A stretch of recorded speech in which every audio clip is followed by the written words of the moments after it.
Hi guys! This month on the Beginner Lampwork Challenge page, we're going to do twisties. And then next month we're going to teach you what to then do with your twisties. So this month we're focusing on different kinds of twisties, and then next month we'll focus on how you would use those twisties. Right now I'm going to teach you how to do a ribbon cane. So what I have are my two punties. You don't have to use punties, you can use just your glass rod is fine. Then I also have some white, some black, and a bunch of clear rods. I'll also need a parallel masher, because to make a ribbon cane you have to smash that inner color down flat. So I'm just going to heat up a glob of white. And like I say, you could just do this on the end of your white, that's perfectly fine, but I prefer to use the metal punties. I don't want to make this a ginormous twisty, so I'm going to keep my beginning piece a little small. Alright, so I'm just going to heat that up, and then with my parallel mashers I'm going to go ahead and smash it down kind of flat. I think I want it a little bit flatter. I'm not far enough on the end of my mandrel to smash it though. I'm just going to encourage my white to go down towards the end of my mandrel. Reheat it, and then parallel mash it down to about that thickness. I want to have some edge because I'm going to edge it with this black. This is a Reichenbach deep black, but I mainly use either Hades, which is an intense black, or I use intense black, depending on what I have around. I happen to have this deep black sitting on my table, so I will use that. And what I'm going to do is, with this black, I'm going to go around the edge of my white. So I'm going to start at the top and just make a swipe around the edge of that white on one side, and then flip it over and on the edge of the white on the other side. Okay, so now my lollipop looks like it's got white in the center and black on the edges, which is exactly what I want my lollipop to look like.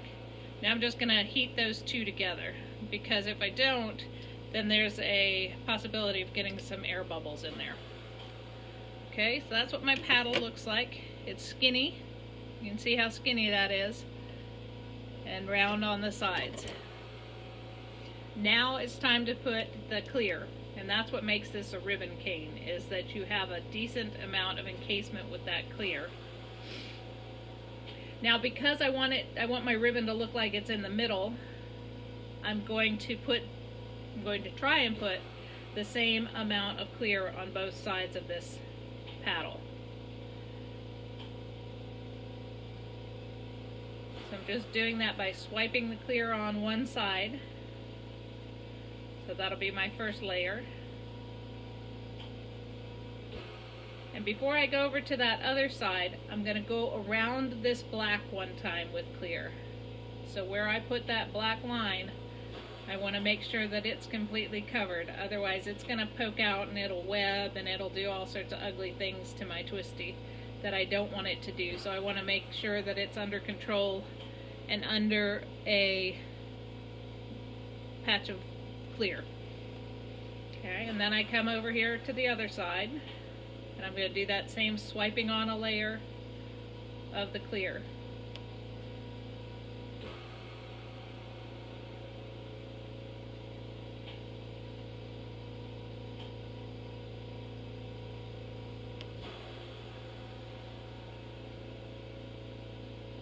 Okay, now the next side I'm going to go back and just swipe on another layer of clear.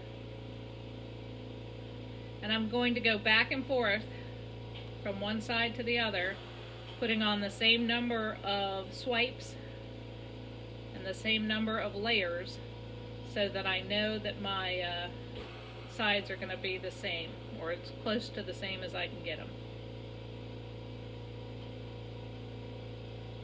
These get out of control large fairly quickly, so if you're really good at doing twisties, you can do them big, but otherwise I suggest you start with that first bit of white as being fairly small.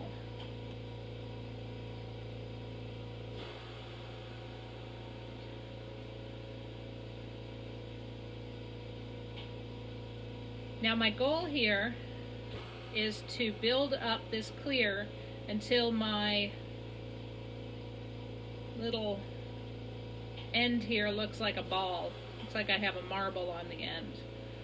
So I want it to be kind of round and filled out on these two sides. So I still need to do some more layers.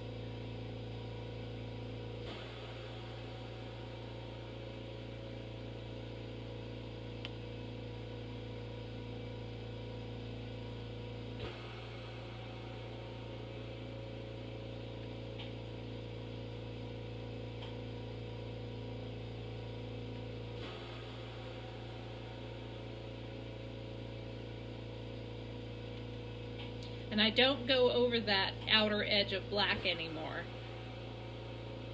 because I don't want to build it up even more, that I have to use even more of the clear. I just, I want to add just to the faces of my ribbon. The only reason that I encase that black is so that it doesn't sneak out and make my twisty look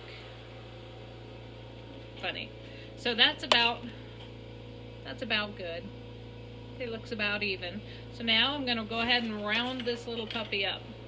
And because I have the ability, I'm going to just use my outer flame to heat it quicker. If you just have a single flame torch, that is perfectly fine for these guys. They don't get super big.